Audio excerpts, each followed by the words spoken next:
Nelson Mandela হয়ে গিয়েছে। 17টি বছর এই দেশের মাটি ও মানুষকে নিয়ে 17টি বছর কষ্ট করেছে।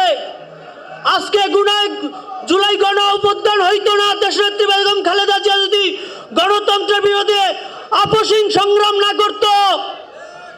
আরেকটি কথাই বলতে চাই, দেশনেত্রী বেগম খালেদা জিয়া 17টি বছর কষ্ট করছে। একই সাথে নেলসন ম্যান্ডেলাকে কেউ দেখেছেন?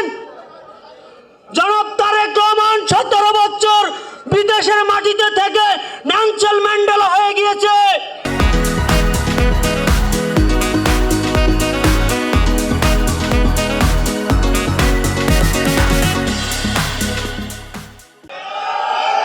রাজপথে আমরা স্বৈরাচার বিরোধী আন্দোলনে যখন নেমেছিলাম, জনাব তারেক রহমান বলেছিল দফা 1 দাবি 1, খুনি হাসিনার পদত্যাগ। আমাদের কানের কখনই আমাদের মাঝে বেসর্ত আপসহীন কথা। জনাব তারেক রহমানের যে আর কোনো দফা নাই, দফা একটাই, খুনি হাসিনার পদত্যাগ। যদি খুনি হাসিনার পদত্যাগ করত, আমাদের এত প্রাণ কখনই ঝরত না। যদি আমাদের দাবি মেনে নিত, এত রক্ত কখনোই ঝরত না, এত রক্ত কখনোই ঝরত না। আজকে নেলসন ম্যান্ডেলার দেখেই আমি খেতাব দিব না, খেতাব এই দেশের মানুষ দিব। তারেক রহমানকে বারবার একটি কথাই অনলাইনে বেশি হচ্ছে, দফা 1 দাবি 1, খুনি হাসিনার পদত্যাগ। খুনি হাসিনা যদি পদত্যাগ করত, এতগুলা প্রাণ ঝরত না, আর এত রক্তপাত হইতো না। আজকে এই শহীদ পরিবার, আহত পরিবার, আমি 2টা বছর কষ্ট করতাম না। যদি খুনি হাসিনা পদত্যাগ হইতো, নেলসন ম্যান্ডেলার পদত্যাগ আমি দেব না। এইটা সাধারণ মানুষ, জনগণ দিব। এই নির্বাচনে আল্লাহর রহমতে এই নির্বাচনে জনগণ দিব। আবার একটা দল দেখি একবার নির্বাচনে আসে, আরেকবার নির্বাচনে আসে না। শুনলাম কয়েকদিন আগে একটা দালাল নাকি সরে গেছে। আরে তোরা দিলে স্বাধীনতার বিরোধী অপশক্তি। 2071 সালে 2 লক্ষ মা বোনের ইজ্জতের বিনিময় সার্বভৌমত্বের বাংলাদেশ শহীদ রাষ্ট্রপতি কালুরঘাট বেতারকান্দর থেকে স্বাধীনতার ঘোষণা দিয়েছে শহীদ রাষ্ট্রপতি জিয়াউর রহমান।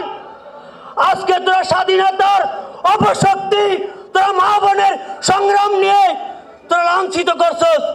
আবার বলস যে নির্বাচনে তোরা কি বলে এটারে, পিয়ার চাই, পিয়ার আয় রাজপথে দেব, হাসিনার অধিষ্ঠিতরও দেব, পেয়ার দেব।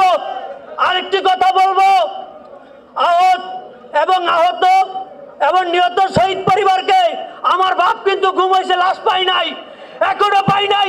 আমার বাপ ইউনিয়ন যুব দলের সেক্রেটারি ছিল। একটা কথাই বলবো, দেশের মাটিতে এসে জনাব তারেক রহমান মাকে মাটি ছুঁয়েছে। খালেদা জিয়া বলছো যে মাটি ও মানুষের মাঝে আমি রয়েই গেছি। জনাব তারেক রহমান আজকে আয়া মাটিতে ধরছে, আগে মাটিতে এত ভালোবাসে সে। এই নির্বাচনে আমরা প্রমাণ করে দেব জনপ্রিয়তার সবচেয়ে ইতিহাসযোগ্য নির্বাচন আমরা ভোটের মাধ্যমে দিয়ে জনাব তারেক রহমানকে প্রধানমন্ত্রী বানিয়ে আমাদের আহত নিহত এই বিচার জনাব তারেক রহমান ছাড়া কেউ করতে পারবো না, কেউ করতে পারবো না।